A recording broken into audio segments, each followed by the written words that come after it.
Voting is important. Those words from Congressman Michael San Nicolas in a Facebook post defending his voting record in the House of Representatives.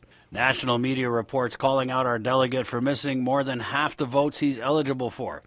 San Nicolas missing 138 of 259 floor votes for the 8th worst voting record in the House. San Nicolas in a Facebook post said, "Voting is important, yes, but in the Congress, the most valuable commodity is a member's time. No member of Congress can be in two places at once. Oftentimes, committee meetings and votes and hearings all overlap. For comparison, the average member of Congress misses just 2% of votes."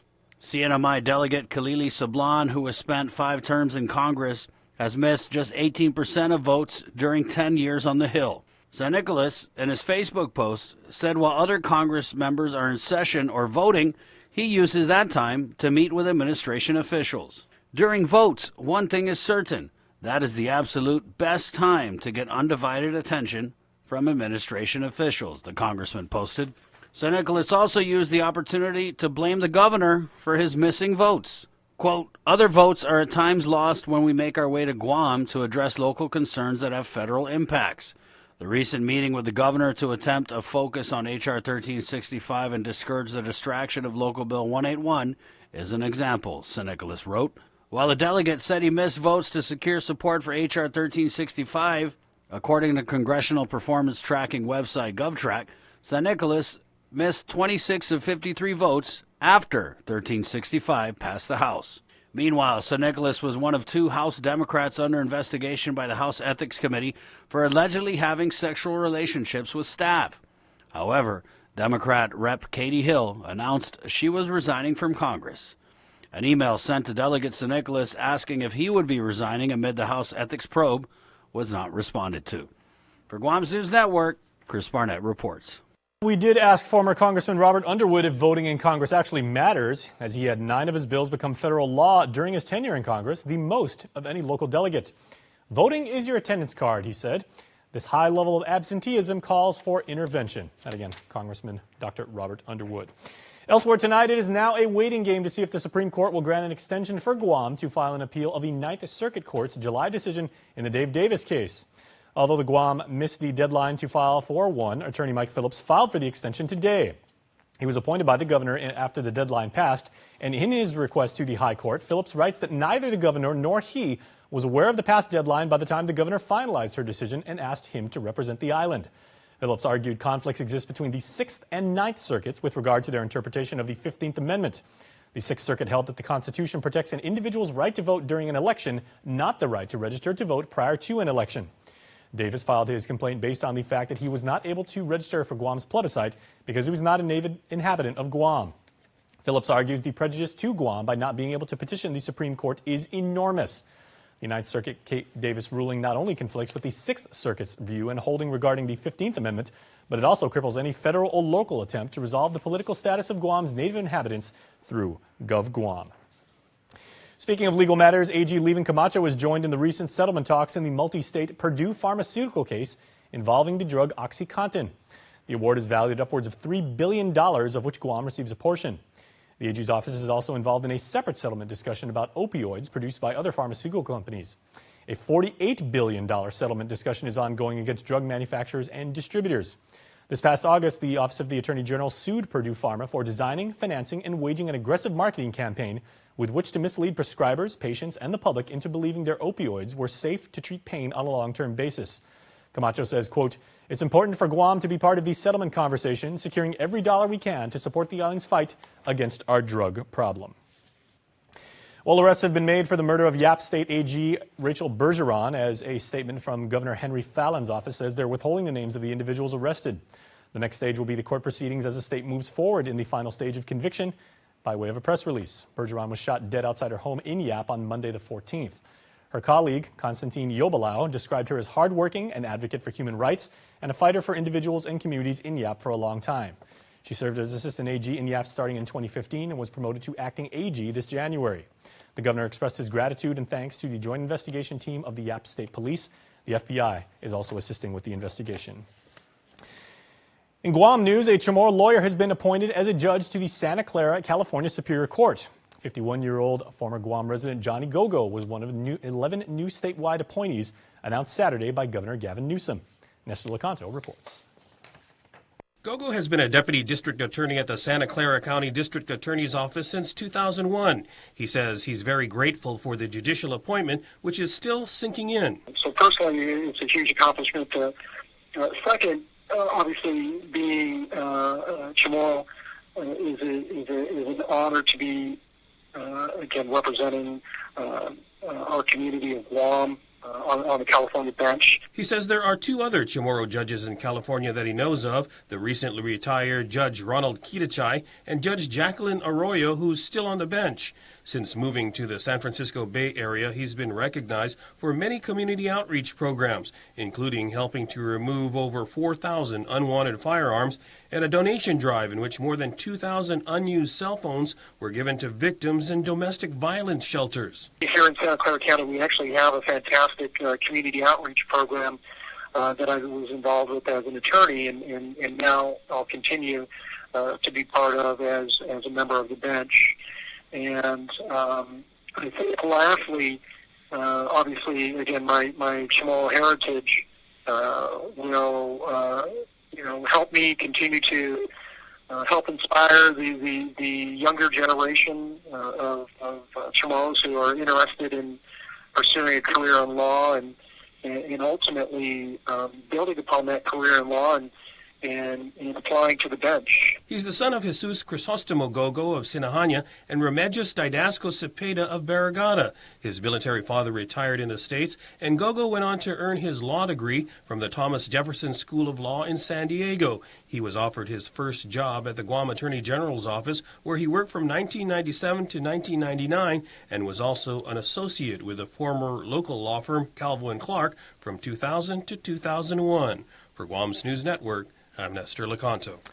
All right, Nestor, thanks so much. In other news, the timeline of an incident is being challenged by the defense and brought into question during today's motion hearing for federal drug defendant Joshua Mesa. He was caught after picking up a package that was placed through a controlled delivery in an Agana Heights Village cluster box in April of 2018. It contained 50 grams of sham in replacement of the drug ice found by customs officers. Today, the government had witnesses that had a hand in the arrest testify.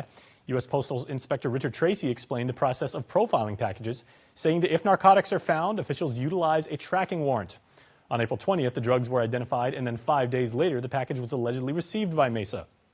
Arguing unreasonable delay in time, defense counsel attorney Peter Perez has motioned to suppress because it's a violation of Mesa's Fourth Amendment rights. The motion hearing lasted all day, and as of news time, a decision has yet to be made. And we have more from District Court as arguments were made on various motions in the three executives of Guam Medical Transport's federal fraud case. The motion hearing began last week Thursday in Judge Francis Tidinko Gatewood's courtroom for defendants Clifford Shoemake, Kimberly Connor, and Nicholas Shoemake. According to court documents, a plea agree has been reached as the three defendants are expected to enter a change of plea tomorrow morning. To legislative news, senators added a pair of significant new bills to their October session agenda. The first, Telo-Taitagui's bill to create a task force with which to look into a development of a new hospital facility. Now, even though Senator Amanda Shelton asked to table that for now. The Guam Memorial Hospital, during the oversight hearing last week, stated that they would have the Army Corps of Engineers coming in the next couple of months, I believe next month in November, to do a assessment of the facilities, and I asked for consideration for us to hold off on this bill until we get that recommendation from the Army Corps of Engineers. Legislators ultimately decided to add it to the agenda anyway. The other bill was Senator Shelton's proposal to raise the renewable portfolio standards of GPA. It would require the utility agency to raise it to 50% by 2035. There was a new significant change requiring the 20% come from distributed energy via rooftop solar systems. The measure would also establish a solar host program mandating that GPA allow for a home, business, or government agency to provide rooftop for solar energy systems. And also, Guam DOE has extended its invitation to the IIAAG to participate in interleague competitions starting in the spring. The Guam Education Board, as you may remember, voted to approve GDOE to start its own high school sports league starting in January, separate from IIAAG. Superintendent John Fernandez says although his agency's 6 schools will play under the new league, he hopes the competition between schools will be healthy and continue. Please stay tuned. We are back with more after this. Get up-to-the-minute news, plus access to alerts, streaming radio, promotions, and more on your mobile device by downloading the KUAM News mobile app, available at the App Store now.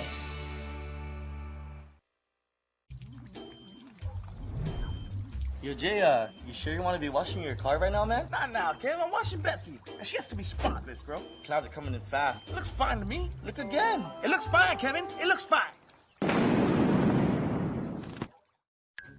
You know what makes more sense than Guam's weather? Using your Bank of Guam credit card at any Shell station to save 6% on gas purchases. Call, click, or visit for more details. Make more sense. Bank of Guam, the People's Bank. Member FDIC.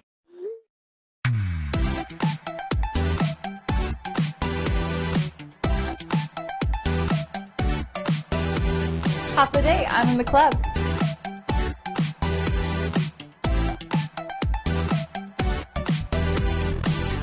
Half a day, welcome to Two Lovers Point. Half the day, I'm in the club.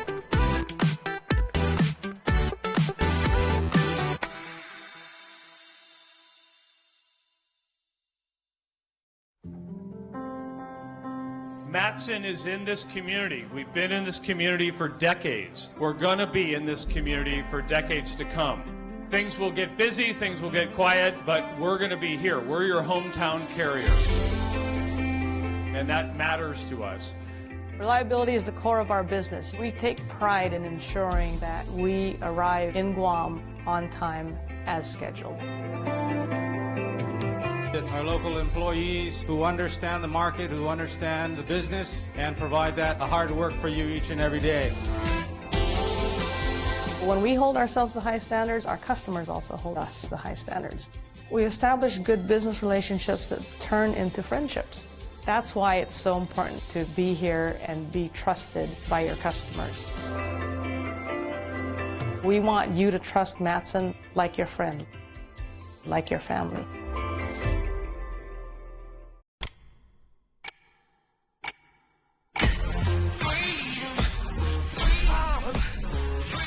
Absolute power. It's only just begun.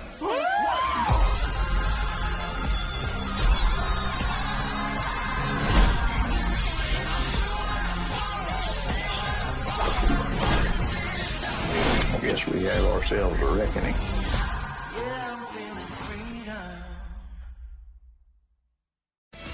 It's a special delivery to your inbox every week with your KUAM News Roundup, program advisories, and promotions. Sign up for the weekly KUAM Digital Digest today on KUAM.com. The procurement law could have been followed. That's precisely one of the takeaways from the audit of the administration's transition fund.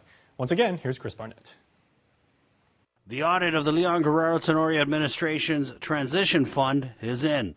Public Auditor B.J. Cruz recusing himself from the audit, which was conducted by his staff. Auditors finding that the transition law leaves room for interpretation on exactly what proper transition expenditures are. Auditors citing Title V, Chapter 1, Guam Code Annotated, which says the Transition Committee is responsible for an orderly transition between administrations, which shall include, but not limited to, the preparation of the governor-elect's inaugural ceremony and celebration. Key words, according to auditors, but not limited to.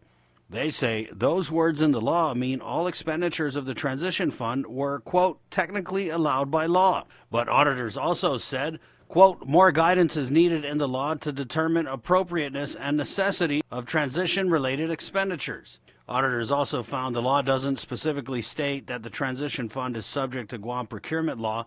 However, they say that since the law reads, quote, the Transition Committee shall act as an operating agency of the government, that it could have followed procurement law as a prudent person rule. In one instance, auditing staff noted $9,000 in office equipment bought from a company owned by a Transition Committee member. The Transition Committee told auditors transition funds were, quote, not technically government funds until the balance of those funds were transferred to the general fund. It was also found, as previously reported by KUAM, that the fund's financial report was submitted 75 days late. Transition members told auditors human error was to blame for the late filing. Auditors also commended committee members for creating SOPs for their spending. However, auditors noted those procedures were not consistently followed. The audit revealed 18 instances totaling $250,000 in spending where the committee did not follow its own standard operating procedures. For Guam's News Network, Chris Barnett reports.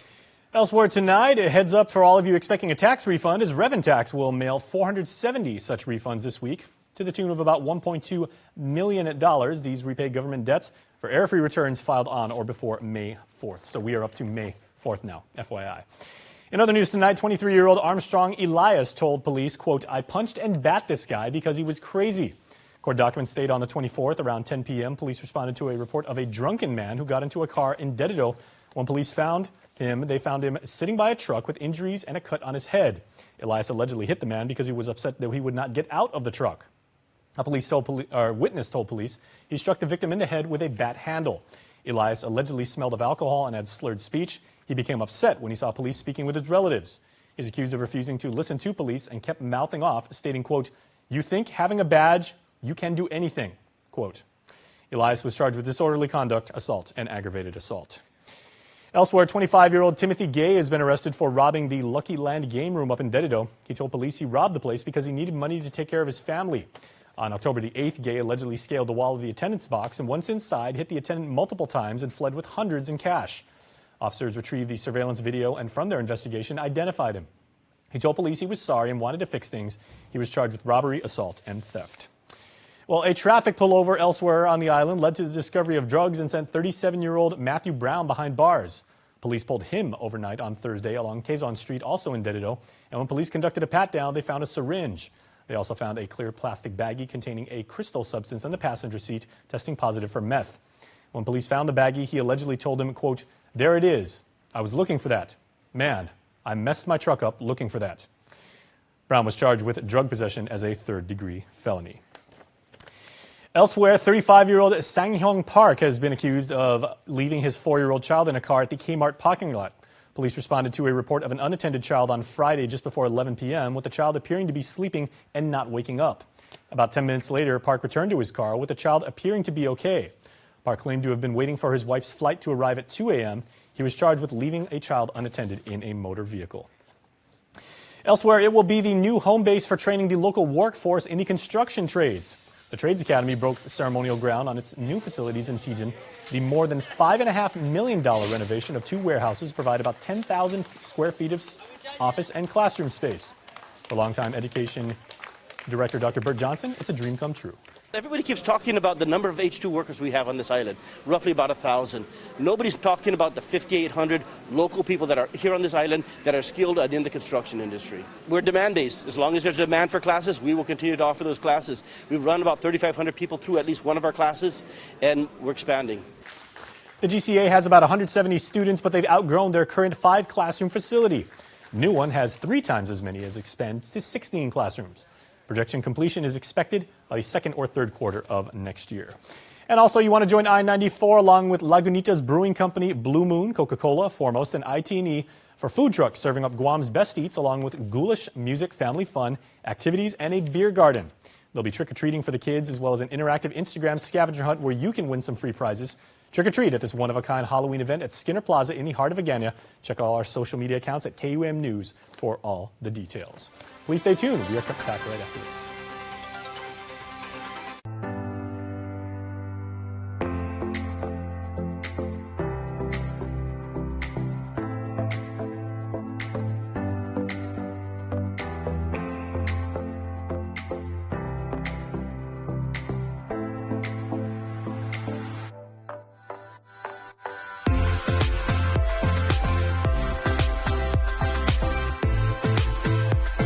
Make every day a plus.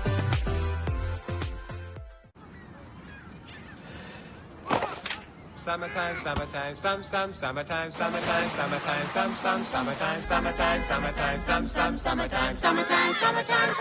summertime, summertime.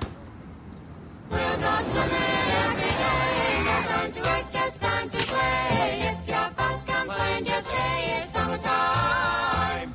There's an easier way to enjoy summer. McDonald's Fresh Beef Quarter Pounder.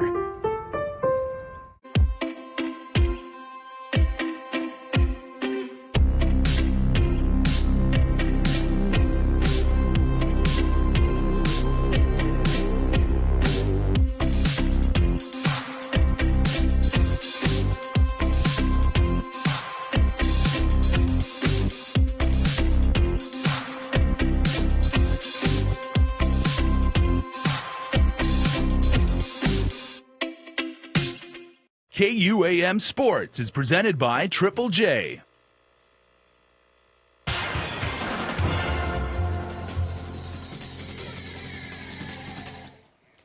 What's up, Guam? Dave Delgado here for KUAM Sports. Thanks for watching. On the way, some bowling news, but first off, high school football came to an end this past weekend. Let's take a look at highlights from the third place and championship game. Check it out.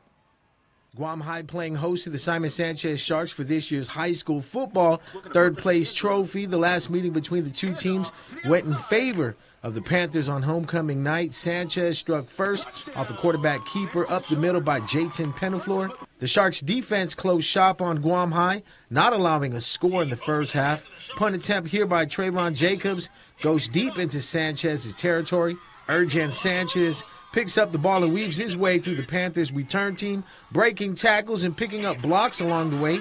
Sanchez hits the sidelines and starts making his way towards the end zone. Jacobs gives chase to slow him down as the home team makes the stop short of the touchdown. Sharks picked up the win 20-0. Cameron Tovez and Aiden Lumba got in for scores in their team's win.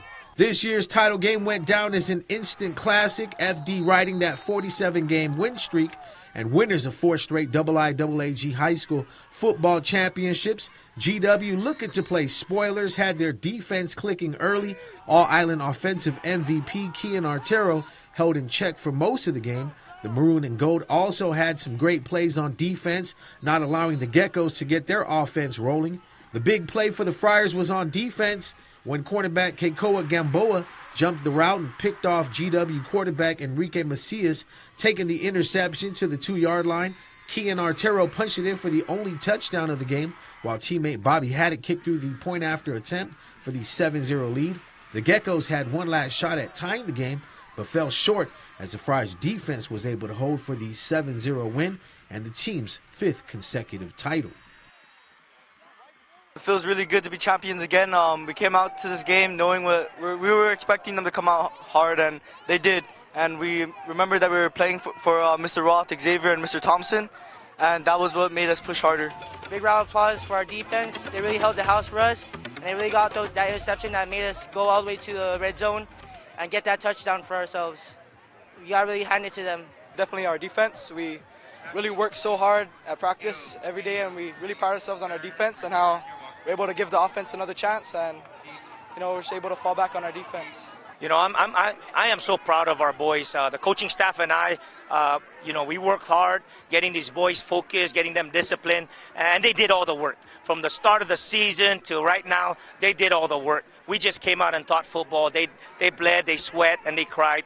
And the results are a success. In bowling news, the Guam Senior Bowlers Association Monthly Senior Championship crowned a top seed winner for the second month in a row as tournament leader Liz Longus took 2 straight games from veteran champion Jim Panala to take the October title. The first game was critical for Longus, having to defeat multi-titleist Panala, who was among the top senior bowlers on island. Longus won the first game 186-176 and continued by taking advantage of a couple of miscues by Panala to finally end it 191-157 and claimed the title she had tried to win several times this year. The victory placed her in the GSBA Grand Finals in December.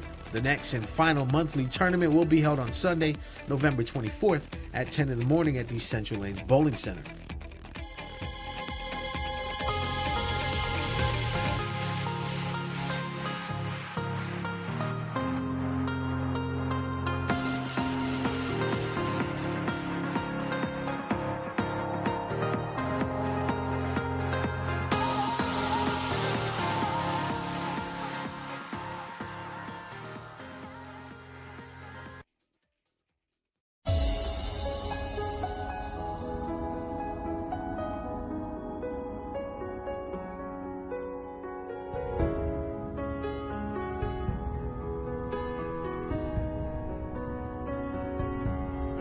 It is the spirit within us, our soul, our essence that drives us to seek a better way, to create beauty and enrich the senses, to inspire fulfilling lives, to be at one with our earth and protect those who we love. Only by taking on challenges do we change the world for the better.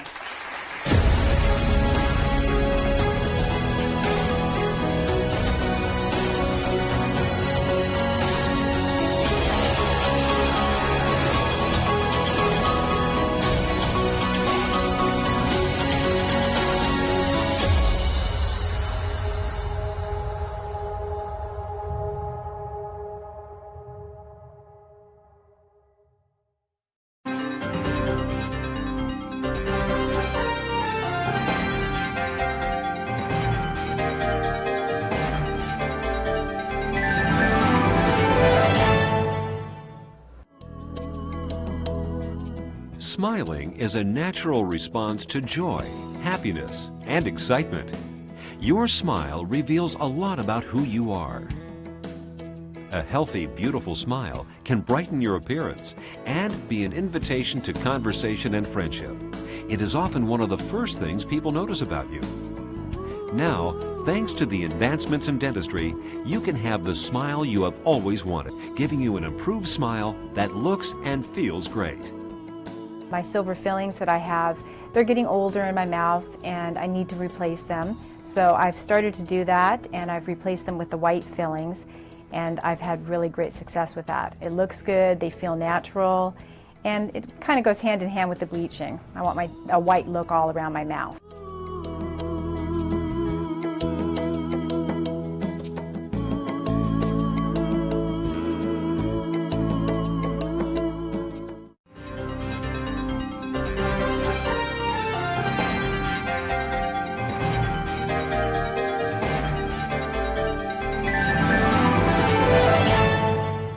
This would be awkward if you were sharing these nachos with anyone but yourself. Nachos are now a meal with your choice of double the seasoned beef or slow-cooked shredded chicken plus a medium drink. The Grande Nachos Box, only at Taco Bell.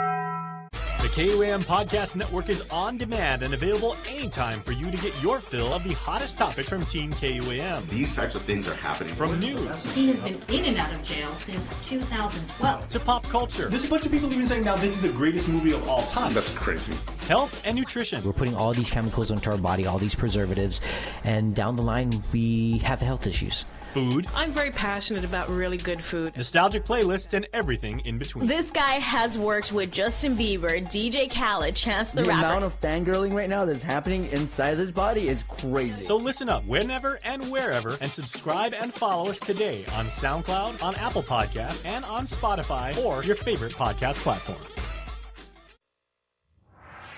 And now it's time for your birthday shoutouts. Okay, everybody, we got a 4-pack of birthday babies to celebrate on this Monday, October 28th. So, let's all say together, happy birthday to Nolan Cole, who blew out the candle today. Happy birthday, Nolan, from all of us at KUAM and Cold Stone Creamery. Equally happy birthday greetings to Chelsea Janae Farron. We hope you had a great day. Derek Tyron also has a birthday today. So, Derek, we hope you and your friends and family spent the day together celebrating the awesomeness that is you. And Franklin Alejandro also has a birthday today. So, Franklin, on behalf of all of your friends, which include us here at KUAM and Cold Stone Creamery, we hope you, all of today's birthday celebrants, and everybody around the world on Guam and everywhere else had a fantastic, fantastic birthday. You too can make someone's birthday extra special. Just go to KUAM.com and click on the link up at the top that says birthdays, and you are in the club. That easy. All right, After Party is coming up next.